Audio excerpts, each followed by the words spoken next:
जीवन एक रंगमंच है जहाँ किरदार को खुद ही पता नहीं होता कि अगला दृश्य क्या होगा। इसीलिए जिंदगी को मन भर के जियो, मन में भर के मत जियो दोस्तों। हेलो फ्रेंड्स, मैं विजया न्याती हैप्पी हार्टबीट्स में आपका स्वागत करती हूँ।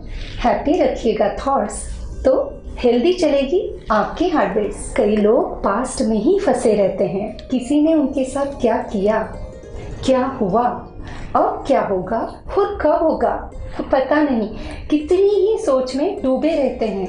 जिंदगी में जो नए बदलाव, खुशियाँ आ रही है उनकी तरफ उनका ध्यान ही नहीं जाता। कई बार तो समस्याएं उतनी नहीं होती पर हम उसे उतना बड़ा बना लेते हैं और फिर टेंशन, डिप्रेशन जैसी समस्याओं में घिर जाते हैं। एक सज्जन जो करीबन 50 साल के होंगे, उनकी पत्नी ने साइकोलॉजिस्ट का अपॉइंटमेंट लिया। सुप्रसिद्ध मनोवैज्ञानिक के पास जब वे लोग गए तब पत्नी ने पति के भयंकर डिप्रेशन की सारी बात बताई। उनकी सब बात सुनने के बाद काउंसलर ने पत्नी को बाहर बैठने को कहा और सज्जन से बात शुरू की। सज्जन बोले, मैं बहुत परेशान हूँ, चिंताओं में डूब गया हूँ। नौकरी का प्रेशर, बच्चों की एजुकेशन और जॉब की टेंशन, घर का लोन, अब तो बड़ी बेटी की शादी भी करनी है, समाज में अपने स्टेटस का ध्यान भी रखना है, पर अब कुछ भी करने का मन ही नहीं करता। नीरस सा जीवन लग रहा है और अब तो रिटायरमेंट भी नजदीक आ रहा है। पता नहीं मेरी जिंदगी ऐसी क्यों है। बाकी लोगों को देखो कितने मजे से जिंदगी काटते हैं। दुनिया तो मुझे तोप समझती है, बहुत बड़ा आदमी समझती है, बहुत कुछ है मेरे पास ऐसा समझती है, पर मेरे पास तो कारतूस जितना भी दम नहीं है। मैं बहुत डिप्रेशन में हूँ। ऐसा कहते हुए उसने अपनी जिंदगी की पूरी किताब खोल दी। साइकोलॉजिस्ट ने उनकी बातें बहुत ध्यान से सुनी। फिर पूछा, आप 5वीं कक्षा में कौन से स्कूल में पढ़ते थे? सज्जन थोड़े अचंभित हुए, ये कैसा सवाल हुआ। फिर उन्होंने अपने स्कूल का नाम बताया। तब काउंसलर ने कहा, क्या आप अपने उन सब दोस्तों से मिलते हो? सज्जन ने कहा, नहीं डॉक्टर साहब, 5वीं कक्षा के दोस्त, अब वह सब तो बहुत पहले ही छूट गए। पता नहीं अब कौन कहाँ होगा, पर हाँ यह जानता हूँ वह सब जिंदगी में व्यस्त होंगे, मस्त होंगे। तब काउंसलर ने कहा, आप अपने उन साथियों के बारे में मुझे जानकारी दो, उसे डायरी में नोट करके लाना कि कौन क्या कर रहा है।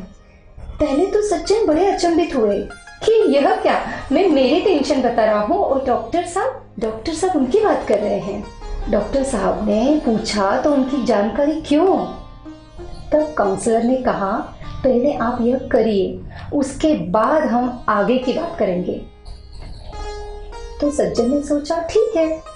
उन सज्जन ने पूरे महीने भर में बड़ी मुश्किल से उनके 120 सहपाठियों में से 70 दोस्तों की जानकारी इकट्ठा की। फिर काउंसलर से मिले, तब उनको डायरी बताई। बड़ी आश्चर्य की बात, 20% लोग तो मर चुके थे, 7% लड़कियां विधवा हो चुकी थी, 13 दोस्त तो तलाकशुदा थे, 17 लोग जबरदस्त नशे के आदी हो चुके थे, 5% तो बहुत गरीब थे और 7% बहुत अमीर हो गए थे। कुछ दोस्त कैंसर से लड़ रहे थे तो कुछ दोस्तों को लकवा, दिल की बीमारी, डायबिटीज ऐसी बीमारियों से चिंताग्रस्त थे। 5 दोस्त तो एक्सीडेंट के कारण बिस्तर पर भी थे और जिंदगी से परेशान थे और एक दोस्त तो जेल में था। महीने भर में 5वीं कक्षा के रजिस्टर ने भाग्य की व्यथा सुना दी। डॉक्टर साहब ने कहा, अब आप बताइए कि कौन ज्यादा सुखी है। अब सज्जन को समझ में आ गया था कि वह भूखा नहीं मर रहा है, उसके पास परिवार है, दिल दिमाग सही है, वह पत्नी के साथ रह रहे हैं, वो शरीर से भी स्वस्थ है, छोटी मोटी बीमारियां हैं पर कैंसर जैसी बड़ी बीमारी नहीं है। तब उन्होंने डॉक्टर साहब से कहा, नहीं डॉक्टर साहब, मैं बहुत भाग्यशाली हूँ, मैं बहुत सुखी हूँ। सही है ना? हम मुकेश अंबानी बने या ना बने, पर हम भूखे तो नहीं मर रहे हैं। अगर कहीं आपको भी ऐसा लगता है तो आप अपने 5वीं कक्षा का स्कूल का रजिस्टर ज़रूर बुलाएं।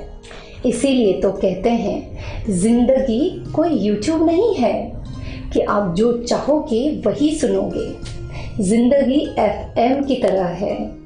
कौन सा गाना बजेगा पता नहीं, पर हाँ उसका आनंद ज़रूर लीजिएगा।